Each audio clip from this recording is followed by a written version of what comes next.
নমস্কাৰ, আপোনালোকে চাই আছে কাহিনীতে আনটল্ড ষ্টৰী। আজি মই উপস্থিত আছোঁ যোৰহাট জিলাৰ লিচুবাৰীত। খেলুৱৈসকলৰ বাবে এটা ভাল খবৰ। যিসকলে ফুটবল ক্ৰিকেট খেলি ভাল পায় তেওঁলোকলৈ ভাল খবৰ। এৰিনা এক্স আপোনালোকে আহিব পাৰে ইনডোৰ ক্ৰিকেট ফুটবল গ্ৰাউণ্ড আৰু লগতে আছে স্কুল অফ বেডমিণ্টন। যদি বেডমিণ্টনৰ আপোনালোকে প্ৰশিক্ষণ গ্ৰহণ কৰিম বুলি ভাবিছে বা বেডমিণ্টন খেলিম বুলি ভাবিছে, বিশাল গাৰ্গ স্কুল অফ বেডমিণ্টন তেওঁলোকে আপোনালোকক সহায় কৰিব। যোৰহাট জিলাৰ লিচুবাৰীত পোনপ্ৰথমবাৰৰ বাবে এৰিনা এক্স ইনডোৰ প্লেগ্ৰাউণ্ড।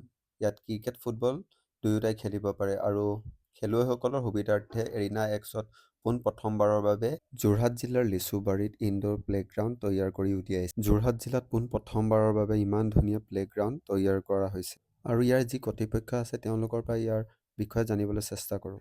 আৰু পোনে পোনে আপোনালোকক লৈ যাওঁ এৰিনা এক্স আৰু বিশাল গাৰ্গ স্কুল অফ বেডমিণ্টনৰ ভিতৰলৈ আহক ন।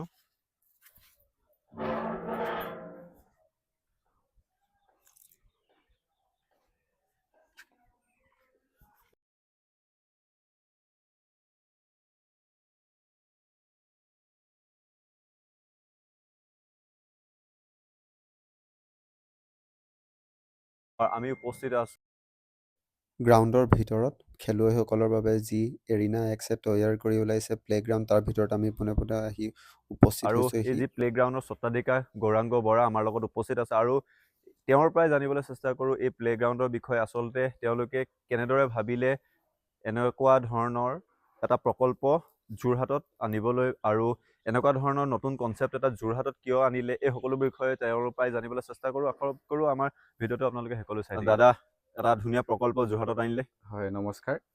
মই গৌৰাংগ বৰা।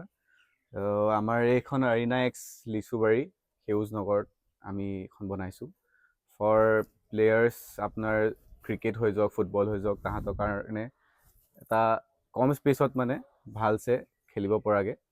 তো আমি এইখন ৰেডি কৰিছোঁ যে কম টাইমত, আৰু প্লাছ ইয়াত আপুনি ফুটবল ক্ৰিকেট চব খেলিব পৰা হ'ব। ইয়াত আপোনাৰ একো টাইম লিমিটছ নাই। আমাৰ 24/7 আমাৰ এখন খোলা থাকে। ৰাতি হওক দিনত হওক এটা মিনিমাল প্ৰাইজত আপোনালোকে খেলিব পাৰিব। আৰু প্লাছ এতিয়া যিহেতু আমাৰ যোৰহাটত বহুত গ্ৰাউণ্ড নাই, মানে ডাঙৰ গ্ৰাউণ্ড নাই, চ' তাৰ কাৰণে আমি এখন ভাবি পেলাই খুলিছোঁ যেন চব প্লেয়াৰ্ছে এটা এফৰ্ডেবল প্ৰাইজত এটা ভাল প্লে খেলক, মানে তাহাঁতি এখন ভাল ফিল্ড পাওক য'ত তাহাঁতি প্ৰেক্টিচ কৰিব পাৰে। আৰু আমি চাম যেন যদি আমি পাৰোঁ ইন ফিউচাৰ, যদি প্লেয়াৰ্ছে ইয়াত ভালছে খেলে দেন আমি তাহাঁতক অপৰচুনিটিও দিম। আমাৰ নিজৰ ফালৰ পৰা আমি স্পনচৰ কৰি পেলাই নেশ্যনেল লেভেল হৈ যাওক বা তেনেকুৱা কিবা হায়াৰ ফুটবল বা ক্ৰিকেটে হৈ যাওক।